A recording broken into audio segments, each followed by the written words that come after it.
Muy buenas tardes. Soy yo, en este caso, el compromisario para abrir estos martes culturales, en los cuales, como presentador de la figura que va a exponer su verbo en el día de hoy. Hablar de Francis Zamudio, de Francisco José Zamudio Barroso, es una entelequia, así tal como suena para todos nosotros, porque ¿quién no conoce a Francis?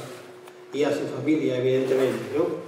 Pero sí, yo voy a decir solo una cosa, porque, antes de todo, porque gracias a él, yo, aunque suena petulancia, yo tengo una pequeña formación académica en el arte, pero muy pequeñita. Ojalá fuera como él, que es doctor en esta, para mí es doctor honoris causa en esta materia, ¿no? Como todos sabemos, es este artista isleño. Él fue el que sin querer me empujó a conocer de lo que va a hablar hoy, ni la más mínima parte de lo que él sabe. Pero recuerdo una vez que teníamos una conversación, vimos un latinajo y una frase latina que decía Agnus Dei, y yo dije, ¿esos años de Dios, no, Francis? Dice, no, hombre, eso es Cordero de Dios. Y empezó a explicarme y se me quedó grabado aquello, y desde entonces digo, yo me tengo que formar. Y empezamos a hablar de la simbología cristiana, la simbología paleo de aquí, paleo de allá, etc. Y la verdad que gracias a él, pues puedo casi atreverme a decirle 4 cosas de arte. Dicho esto, hablar de Francis es hablar de imaginería, hablar de la hermandad del cautivo, hablar de una gran familia, hablar de un licenciado en Bellas Artes por la Facultad Santa Isabel de Hungría de la Universidad de Sevilla.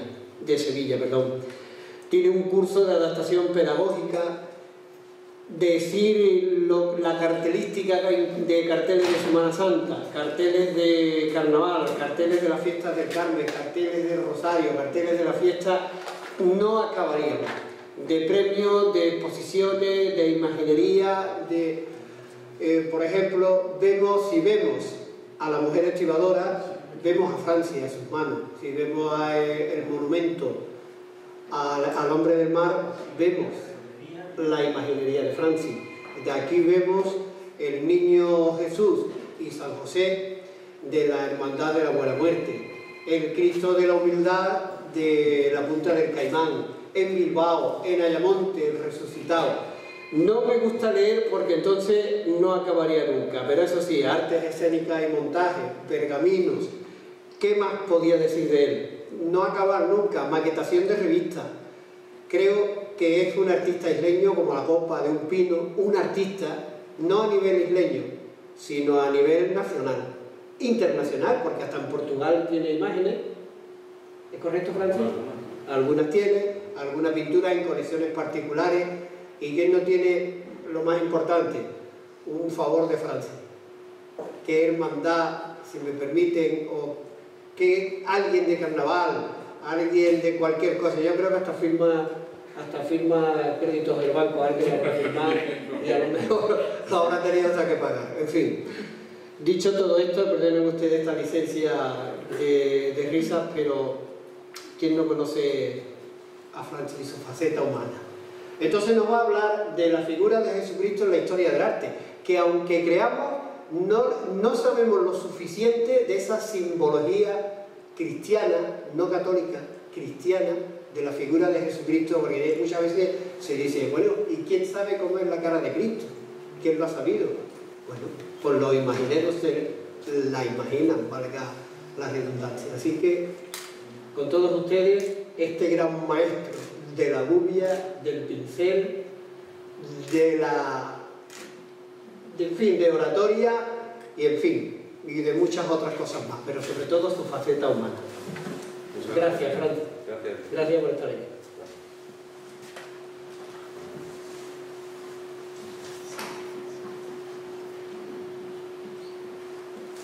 Buenas tardes, pues gracias Miguel por la presentación. Gracias a la señora concejal de Cultura, Manuela Escobar, que ha sido un poco la causante de que pueda estar hoy aquí, esta tarde en el Patio San Francisco. como decía Miguel, reanudamos los martes culturales que habíamos aparcado con motivo de las fiestas de carnaval. Y en esta primera ponencia pues aparece este título un poco rimbombante, es un título demasiado extenso, demasiado ambicioso para lo que vamos a tratar, porque es un tema inabarcable, ¿no? En la figura de Jesucristo en la historia del arte no tendríamos horas ni conferencias para tratarlo. Pero sí que corresponde a un trabajo que hice para un favor, me pidieron en una escuela, en un colegio, que debiera explicar a los niños pues, el origen de las figuras de la Semana Santa. Y de ahí vino este trabajo un tanto improvisado, que va un poco pues, dentro de mi experiencia en la historia del arte y un poco la idea que tengo, pues, sobre todo de la trayectoria, ¿no? desde el origen del cristianismo hasta nuestros días. Esa es la explicación de este título, que a lo mejor no es el más acertado, pero yo lo he mantenido porque me parecía que explicaba el contenido de la charla. Bueno, pues si nos retrotraemos, como decía, al origen del cristianismo, pues en esos primeros siglos donde había una religión clandestina, que estaban ocultos en las catacumbas, pues los primeros cristianos se reunían, como digo, en los sufragáneos, ¿no? Donde vivían, celebraban sus ritos e incluso los ocultaban. Pero claro, que estaba prohibido, entonces se encriptaba un poco el mensaje con símbolos y empezó a utilizarse mucho la figura de un joven con las características de un pastor o como símbolos, por ejemplo, como el crismón, el pez, o como digo, la imagen del pastor con la oveja sobre sus hombros, ¿no? Y representaba la figura de Jesucristo. Entonces eran frescos, eran unos materiales humildes, no había otras posibilidades y, como digo, estaba todo muy oculto y como muy críptico, todo muy no se podía dar a luz porque estaban perseguidos. Pero ¿qué ocurre? Que con el paso del tiempo el emperador Constantino decreta al cristianismo como la religión oficial de todo el imperio y empiezan a construirse los primeros templos. Entonces los templos ya empiezan a decorarse con el estilo y la decoración que se utilizaba, que eran habían heredado de los romanos y de los griegos la tradición del mosaico, y también pues se decoraban con los frescos, ¿no? Seguimos con la técnica del fresco como habían pintado anteriormente los antepasados en las catacumbas. Estos mosaicos era una técnica que se utilizaban teselas, trocitos de mármol de colores, en los que se iba componiendo pues, el dibujo y daba forma y vemos aquí una figura de Jesucristo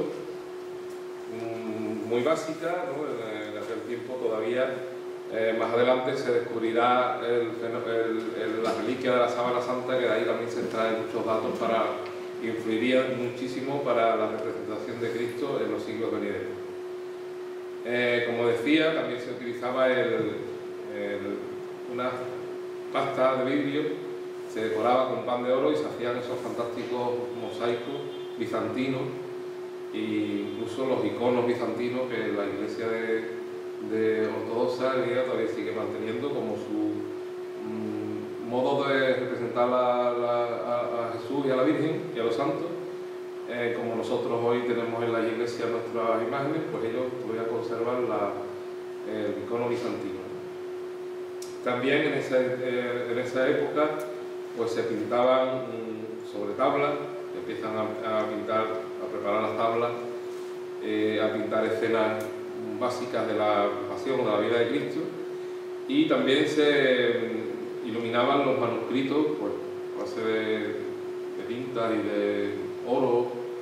Iban los frailes, los conventos, en los monasterios se hacía una labor para ilustrar los libros y cuadernaban y, en fin, lo decoraban todo lo que eran las portadas y todo el interior, ¿no? Pasamos ya, con el paso al estilo del románico. Estos son estilos, tengo que decir que son estilos universales, ¿no?, que se dan prácticamente en todo el mundo. Componían entonces los países que componían en aquel entonces el mundo, y entonces se empiezan a construir los templos románicos que estaban presididos en el ábside por la figura de Jesucristo. El famoso Pantocrator románico, que es la figura de Jesús bendiciendo con el Evangelio en la mano, las letras, el alfa y el omega, el principio y el fin, de que Jesús es el principio y el fin de todas las cosas. Esta es la descripción, eso es la moda que imperaba en aquel siglo, ¿no?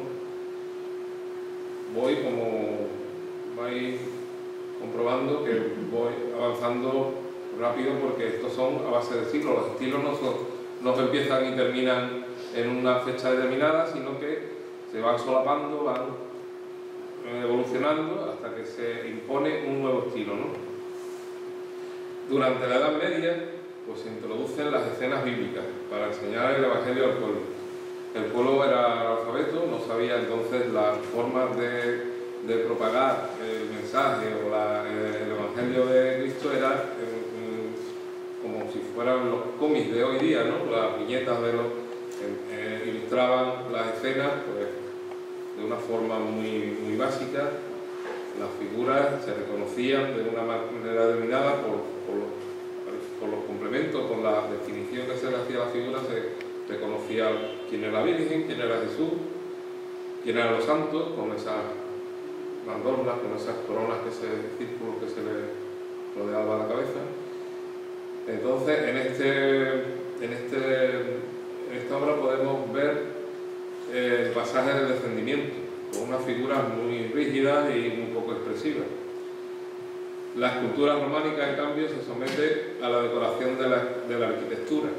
No tiene una entidad propia, sino que se trabaja principalmente en forma de relieve para decorar los templos románicos. Como sabéis, tiene un estilo muy definido y reconocible para todo aquel que le interesa la arquitectura y el arte. Pasamos ya en el periodo del gótico. Aparecen los primeros crucificados. Este crucificado, el más antiguo que se conserva en Sevilla, el Cristo de la Veracruz, y es un Cristo gótico. Vemos las características propias. Se aprecia además el alargamiento de la figura y cierto hieratismo, con un esquema todavía muy arcaico, ¿no? muy simplificado. Se puede distinguir perfectamente los Cristos góticos del resto de Cristos que llegarían a continuación. Fue la primera representación de la Pasión, la escena más importante que plasmaban los escultores, los artistas, era el Cristo en la cruz. Se le conoce, es un arquetipo, ¿no?, de la escultura, el crucificado, ¿no?, que lo han plasmado los grandes pintores y los grandes escultores de la historia. Pues estos son los inicios, aunque si retrocedemos un poco, podríamos ver que ya en el románico se dan también las representaciones de los cruceros de piedra, muy famosos, y además que tenemos cerca, por ejemplo en Galicia tenemos esos cruceros de piedra en el que se ve el Cristo crucificado y la Virgen detrás. Ya la misma cruz tiene dos caras con forma de relieve, el Cristo en una de las caras y la Virgen en la cara trasera. Pues si avanzamos en el gótico, y aunque no es la figura de Cristo, o aunque Cristo también está implícitamente en la figura del niño Jesús, pues he traído esta imagen que es muy cercana a nosotros y que es una imagen gótica que está realizada en alabastro y que originalmente estaba policromada. Hoy en día pues, ha perdido todo su color. Es el prototipo de Virgen que mantiene una pose y esta la curvatura típica que caracteriza tanto a este estilo. Este lo podemos contemplar en las lápidas, en el monasterio. Y ya pasamos a... Aquí vamos dando pasos agigantados, vamos pasando los siglos con mucha agilidad y llegamos al Renacimiento. El Renacimiento supone una revolución artística y cultural y científica a todos los niveles.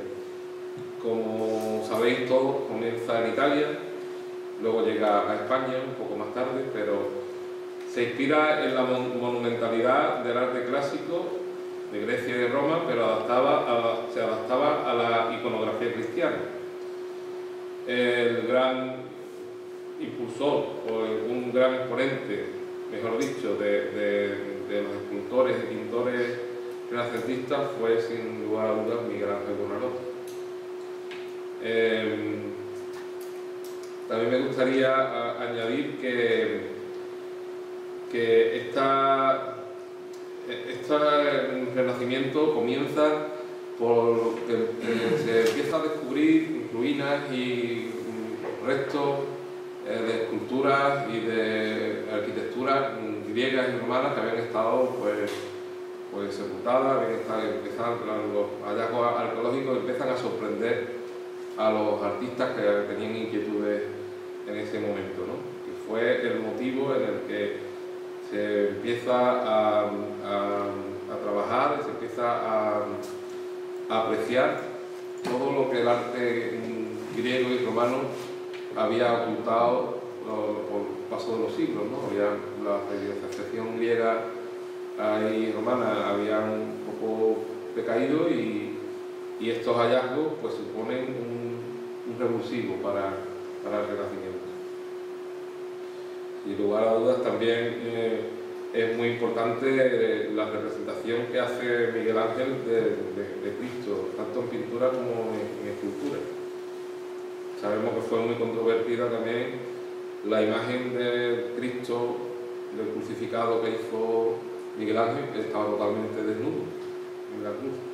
Y estamos hablando del siglo XV, ya que si lo miramos con la perspectiva del tiempo, fue una revolución muy importante. En esta imagen podemos ver otra de las obras de Miguel Ángel, como conocemos todos, La Piedad.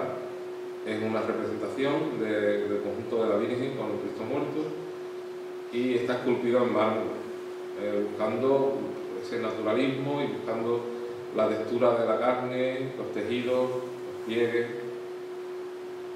A lo mejor la imagen no se ve muy bien, pero creo que esta figura es archiconocida y no necesita más comentarios. Como decía, el Renacimiento llegará a España un poco más tarde, pero también tendrá grandes exponentes en nuestro país. He dado un poco de salto porque entre el Renacimiento y el Barroco hay estilos que un poco atenúan la transición, no es una cosa, hay otros estilos en medio, pero menos importantes, pero va derivando del Renacimiento al Barroco en el siglo XVII, en el que aparece la representación del movimiento y el efecto del claroscuro, sobre todo en la pintura, y eso se traslada también al terreno de la escultura. Esta figura de Murillo, que estamos este año en el año de aniversario de Murillo, he traído esta imagen conocido como del Divino Pastor, que nos traslada a la primera imagen que vimos, la primera de las imágenes que proyecté sobre las catacumbas, y creo que tiene un paralelismo bastante importante, ¿no? Que se va repitiendo a lo largo de la historia, pero con un prisma, con una forma de representación totalmente diferente. El barroco sevillano, como todos sabéis, es bastante amplio. Valdés Leal también será un importante pintor de este periodo, pero me he centrado un poco más en lo que es la imaginería, que es de donde arranca la historia y la tradición de todas las imágenes que tenemos en la Semana Santa de Andalucía y prácticamente de toda España. Aunque también pues, tenemos este tipo de fenómenos de religiosidad popular en torno a las imágenes pues, en el sur de Italia y sobre todo también en América del Sur, ¿no? En toda Latinoamérica pues, hay también un movimiento en torno a las imágenes de talla, en madera, que son las que caracterizan la imaginería, ¿no? Se denomina imaginería a estas imágenes que tanto de talla completa o de vestir podemos ver durante estos días pues, en las iglesias y en los pasos en la calle y que son verdaderas obras de arte, ¿no? Ahí vemos el Cristo atado a la columna de Pedro Roldán y la otra que está un poco fijada a la parte de arriba, pero es el Nazareno de la Hermandad de la O de Sevilla, en una fotografía anterior al 36, porque esta imagen sufrió destrozos importantes en la contienda civil y esta es una de las imágenes anteriores. Está restaurado en la actualidad, pero que quería traeros esta imagen, esta fotografía que es tal cual la había tallado Pedro Roldán. Pedro Roldán, que fue pues, padre de algunos escultores, como su hijo y sobre todo su hija, Luisa, la Roldana. Y por eso he traído este nazareno, el nazareno de Sisante de Cuenca, que es uno de los más importantes de esta escultura, ¿no? Esta escultora sevillana que Dibefón Sevilla se la llegó a ser escultora de cámara del rey en la corte de Madrid y tiene pues, obras pues, en los museos más importantes de España, de Nueva York, de todo el mundo, ¿no? Tiene una obra muy reconocida y muy valorada. Uno de los grandes exponentes del periodo barroco, sobre todo de la zona de influencia de la Baja Andalucía de Sevilla, es Juan Martínez Montañés. Yo creo que también sobra describir este personaje, este artista, porque su obra habla por sí sola, ¿no? La imaginería barroca irrumpe con fuerza en Sevilla, en todo su entorno, donde se dan cita los más importantes artistas. Aquí vienen artistas flamencos, artistas de todo el país, y se vienen a formar a Sevilla cuando Sevilla era en aquellos siglos la ciudad más importante de España, ¿no? Y prácticamente del mundo, porque era una urbe donde el negocio con las Indias había traído una riqueza tal que era centro de toda Europa prácticamente. Juan Martínez Montañés talla esta imagen de Jesús de la Pasión, que este año está celebrando también aniversario, son 450 años prácticamente, 400 o 500. Hasta el momento en el que Jesús camina con el peso de la cruz sobre sus hombros. También con mucha tradición y con muchos rasgos que recuerdan a la escultura clásica. Y el movimiento del barroco se le aplica a la escultura clásica, que era mucho más sedente, y consigue este nazareno que parece que le falta hablar, ¿no? Otro de los exponentes, este crucificado impresionante de Ruiz Fijón, el Cachorro. Recoge el momento justo en el que Jesús está estirando, entonces te queda la imagen como congelada y tiene todos los rasgos que aparece en una persona que está a punto de estirar, ¿no? Los rasgos físicos que aparecen en los ojos, el alargamiento de la nariz, pues toda la musculatura y toda la anatomía de la imagen es un portento, es un prodigio, sobre el que se hacen estudios para sobre todo sirve esta imagen destacado de Juan de Mesa, también el Cristo del Amor de Sevilla, son imágenes que sirven de prototipo para los estudiantes de anatomía y de medicina y de arte incluso.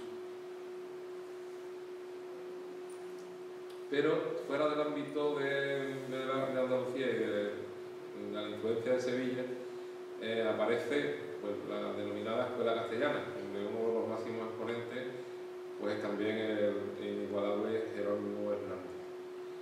Tiene sus características propias, con una serenidad unida, parecen contradictorios, pero va unida a la serenidad con el desgarro, la crudeza, ¿no?, de la pasión, las heridas, la sangre, tienen características propias, ¿no?, que hacen distinguir, sobre todo a los eruditos, a distinguir una imagen castellana de una imagen del ámbito del círculo sevillano.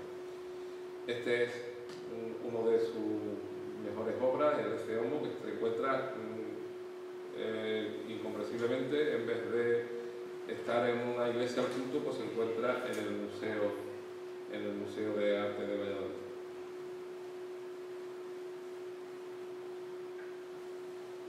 Y ya con el siglo XVIII persiste el estilo barroco y el rococó, pero especialmente se recrean prácticamente todas las escenas de la Pasión, pero a las imágenes se le empiezan a añadir pues, el cabello natural, los ojos de cristal, las pestañas y unos elementos como son los vestidos, los ricos túnicas, los bordados, que le dan mayor verosimilitud a la imagen, ¿no? Intentan de que cada vez sean más cercanas a la realidad, aunque no deje de ser una representación simbólica, porque no son exactamente, no se busca ¿cómo podemos decir?, el naturalismo de retrotraernos a 17 o 18 siglos atrás, sino que se emplea un lenguaje en lo que cada elemento y cada parte de la cultura pues representa algo, tiene un mensaje que hay que saber leer y interpretar, lógicamente. Como os decía antes, el barroco tiene tal fuerza, tiene tal arraigo dentro de la idiosincrasia de los españoles, de los andaluces, que se queda bastante pues, enraizado y sobre todo se exporta al Nuevo Mundo con los viajes a América.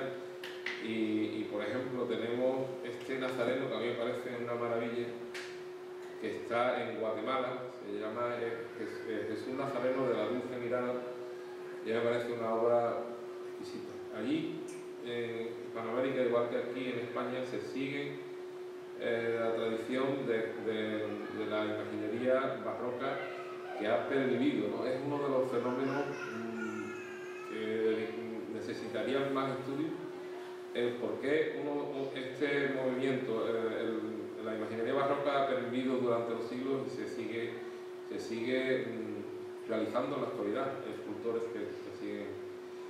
La otra gran escuela dentro de Andalucía es la escuela granadina.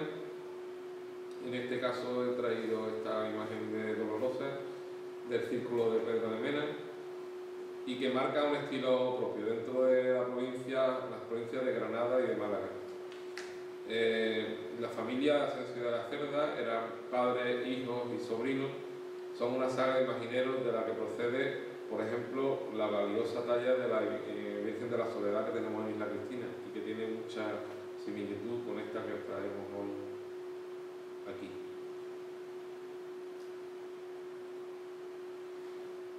Otra zona de influencia es la zona de la Escuela Levantina, en la que su máximo exponente pues, llega a convertirse en Francisco Zancillo en un referente, ¿no?, de toda esta zona y de multitud de discípulos y seguidores en cuanto a su estilo y los rasgos característicos.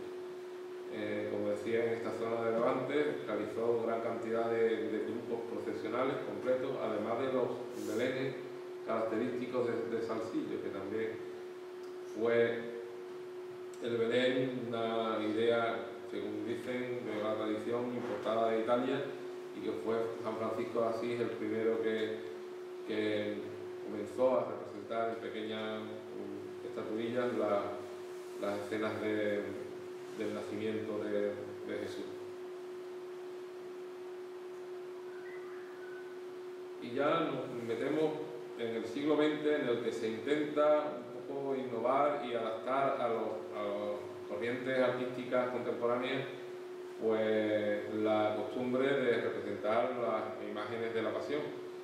Y como no, conocemos al gran escultor Mariano Benlliure, que aunque no era imaginero, pero también tuvo encargos de este tipo. Era escultor, hizo grandes monumentos aquí en España, pero he querido destacar esa faceta imaginera de este artista valenciano, considerado como el último gran maestro del realismo decimonónico. Esta imagen, ahí el Jesús de la Redención de la ciudad de Zamora. Sabéis lo importante que es también la ciudad de Zamora en torno a la Semana Santa. Y dentro del neobarroco, yo lo he querido denominar, un término un poco conocido, no sé si sería exacto denominarlo así, pero quiero expresar con este término que el barroco, como decía antes, sigue en vigor. Es un estilo que ha calado tanto en nuestra cultura, en nuestra forma de, no solamente de la religiosidad, sino en nuestra forma de ser, en todos los ámbitos, en todas las fiestas. A todo le ponemos un espíritu barroco, que también creo que se sumó a ese gusto árabe, ¿no?, por el recargamiento, que también tenemos en nuestros genes. Entonces, el cruce, la aportación de la cultura árabe y el arraigo que tuvo el barroco en nuestra gente, pues hace que sigamos utilizándolo, sigamos viéndolo como una cosa muy nuestra. No sé si es la expresión, pero el barroco sigue en vigor. Es una de las teorías que yo propongo, porque he traído estas imágenes del Gran Poder de Isla Cristina y el Cristo Yacente, que son imágenes que se han realizado en el siglo XX y sin embargo pues nos retrotraen a tres siglos antes, ¿no? He traído también estas dos obras que son mías, el Niño Jesús, y este es el Cristo que hace un par de años hice para la parroquia del Mar, el Cristo de la Humildad. Y estas otras dos imágenes que son el Jesús resucitado de Ayamonte y el Cristo del Amor que tengo en la ciudad de Bilbao. Son imágenes que se inspiran en el estilo barroco y que, pues no sé si aportarán algo nuevo, pero es mi visión de lo que representa la resurrección de Cristo. Son encargos que me hicieron en su momento y de los que estoy pues bastante orgulloso. Estas son otras dos vistas del Cristo de aquí de la punta. Y aquí os traigo otro exponente del neobarroco contemporáneo, que en Sevilla está viviendo una etapa totalmente dorada, ¿no? Hay imagineros pues de gran renombre. Os he traído una especie de... porque consideramos imagineros contemporáneos a todos los del siglo XX, ya muchos de ellos fallecidos.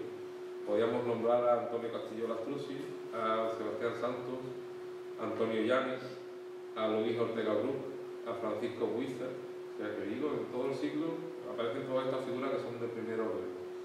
Y en el siglo XXI todavía siguen trabajando pues grandes imagineros, grandes escultores como Luis Álvarez Duarte Juan Manuel Miñarro, que fue profesor de mi facultad en el tiempo que estudié Bellas Artes, José Antonio Navarro Arteaga, Fernando Aguado y Darío Fernando Esparra, entre otros, porque son muchos más los imagineros que siguen trabajando en la actualidad y que quería ponerlo también en valor, porque creo que a lo mejor es una faceta poco conocida dentro del arte contemporáneo que va por otros derroteros. Y yo por otro lado, pues yo creo que aquí os voy a dejar con la imagen de mi devoción, que es el Jesús cautivo, y que estamos celebrando este año el 75 aniversario. Y como decía, pues a pesar de ser una obra del año 43, pues tiene toda la impronta de Nazareno que hemos visto antes del siglo XVIII, que está en Guatemala, por ejemplo. Hay cosas muy valiosas, muy desconocidas, y que se les pone un poco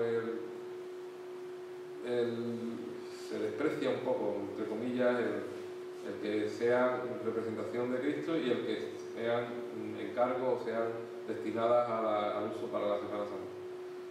Pero hay como todo, hay también imágenes de muy mala calidad y otras que son pues soberbias. Yo creo que eso lo hay en todas las épocas, ha habido eso y lo seguirá habiendo.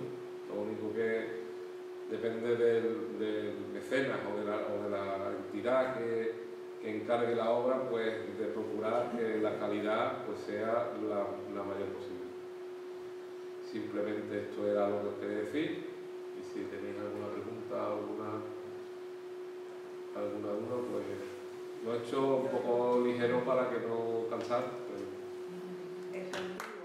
¿De quién fue el que lo...? El cautivo nuestro Sí. lo hizo un escultor nacido en Ayamonte, que se formó en Sevilla, por otro escultor también onubense, que era Sebastián Santos Rojas, que era autodidacta, era cabrero en la sierra y se hizo en los años 40, 50, no, ya murió, el máximo exponente de la imaginería del momento, y fue el maestro de este escultor, de Pepe Vázquez. Y tiene mucha similitud con los rasgos que definen a la obra de Sebastián Santos. En la higuera de la Sierra, que es la tierra natal de Sebastián, tiene su propio museo y en Sevilla está considerado como uno de los más grandes escultores imagineros del siglo XX. Has dicho antes que tú a lo mejor no has contribuido a la nueva jornada neobarroca, ¿no? Con tus obras, ¿no? ¿O sí has querido contribuir? Sí, que yo contribuyo, cada uno aporta su rasgo estilístico, intenta aportar innovación a una cosa que ya, por mucho que queramos, está inventada, ¿no? Y que bueno, si estudias lo que era el periodo barroco, te cuenta con sorpresas que dices, bueno, ¿cómo podían hacer esto en aquel tiempo cuando hoy día se están haciendo cosas mucho peores? Yo creo que tú, no sé si decirlo innovación, no puede ser un poco un pecado, ¿no? Pero incluye, por ejemplo, en el Cristo, los resucitados, los brazos, le da la amplitud atlética, esa forma más atlética que quizás algunos Cristos barrocos. Sí, los Cristos barrocos eran mucho. Hay que tener en cuenta que los escultores plasmaban el tipo de moda de aquel tiempo. Es que los valores estéticos de ahora no son los de... Y el canon de belleza, por ejemplo, de una mujer del siglo XVI no es el... A lo mejor querían que fueran más blanquitas, con la cara más redondita, más recorditas, y ahora pues totalmente todo lo contrario. Pues el canon masculino era exactamente igual. Se consideraba perfecto otro tipo de prototipo. Pues ahí tiene la prueba, ¿no? Has innovado algo, ¿no? Has puesto tu granito de arena, por ejemplo, de todo sabemos además que en el siglo X o XV una mujer ni un hombre va a tener los dientes como los tenemos ahora. De todas formas, dentro de esta hay tendencias que hacen que que se distingan los rasgos de una imagen de un autor y de otro. Sí. O como el famoso Ortega Bru hacía unas esculturas, verás, que algunas veces raya la caricatura, ¿no? Sí. O antiguales, ¿no? Exactamente. Eso ya depende de... Y hay imágenes muy buenas en ese estilo, pero intentamos movernos en unos parámetros que eso ya depende de los gustos y de a lo mejor de las características que encarga de la hermandad o de la iglesia o del particular que encarga una obra, ¿no? Que ya depende ya de... ¿Hacen falta los mecenas? Ya la figura del mecenas creo que quedó totalmente olvidada. Bueno, yo creo que hay mucho más conocimiento ahora sobre los valores de la escultura que antes. Entonces, el que es bueno, el escultor que es bueno, tiene trabajo de sobra. No creo que necesite ningún mecenas. O sea que hay escultores que ya la misma obra de ellos habla por sí sola y ellos los encargan. Yo sé que de los que he nombrado aquí es que estos no paran, ¿no? de hacer obras para toda España.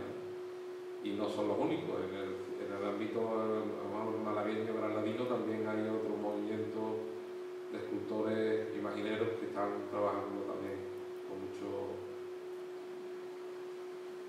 Bueno, pues hasta aquí hemos llegado. Gracias por asistir y pues bueno, yo he cumplido con lo que tiene que pedir y hasta aquí hemos llegado. Bueno, ante todo, buenas noches a todas las personas aquí presentes y dar las gracias a Francis porque recuerdo que el día que le pedí que él abriera esta nueva temporada de Martes Culturales en este año 2018, él la abriera con una tarde dedicada a la Semana Santa, a nuestra Semana Grande, que estamos ya a poco más de 10 días para que empiece nuestra Semana Grande. Y de seguida me dijo que sí. Y me queda darte las gracias otra vez por este viaje que nos has hecho sentir ahora mismo a través de la historia del arte. De la forma que has presentado este tema, ha sido una forma totalmente innovadora. Solo te puedo dar las gracias por empezar pues, este viaje que nos ha hecho pasar a través de la historia del arte, como a través de la figura de Cristo.